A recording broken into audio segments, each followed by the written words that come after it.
আজকের ভিডিওটা হচ্ছে মনিটাইজেশন পাওয়ার গোপন ট্রিক্সের প্রথম পর্ব। সবাই এই ভিডিওটা মনোযোগ সহকারে শুনবেন এবং এভাবে প্রিপারেশন নেবেন। তো আজকে আমি যে বিষয়টা নিয়ে কথা বলবো সেটা হচ্ছে ফোন বা ক্যামেরা সিলেকশন।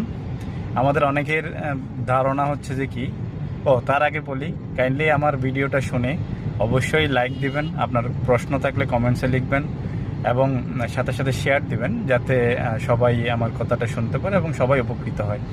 তো মূল কথা যেটা সেটা হচ্ছে অনেকের ধারণা হচ্ছে আমাদের ফেসবুকে যদি আমরা ভিডিও দিই মানে মনিটাইজেশনের উদ্দেশ্যে কাজ করতে যাই তাহলে আমাদের আইফোন লাগবে, নাইলে হচ্ছে ডিএসএলআর ক্যামেরা লাগবে। No need, totally wrong. আমি কোনো কিছুই ফলো করি নাই। হ্যাঁ, আপনারা মিডিয়াম রেঞ্জের একটা ভালো ক্যামেরা আছে এরকম একটা ফোন নেবেন, বা যদি আপনাদের ফোনের ক্যামেরা ভালো হয় তাহলে দ্যাটস এনাফ। পাশাপাশি এখন অনেক ভালো ভালো সফটওয়্যার আছে এডিট করার জন্য, আপনারা এডিট করে ভিডিও কোয়ালিটির মানটা বাড়াইতে পারেন। সো আইফোন লাগবে না, ডিএসএলআর ক্যামেরাও লাগবে না, বা দামি ক্যামেরাও একদম হাই কনফিগারেশন অ্যান্ড্রয়েড ফোনও লাগবে না।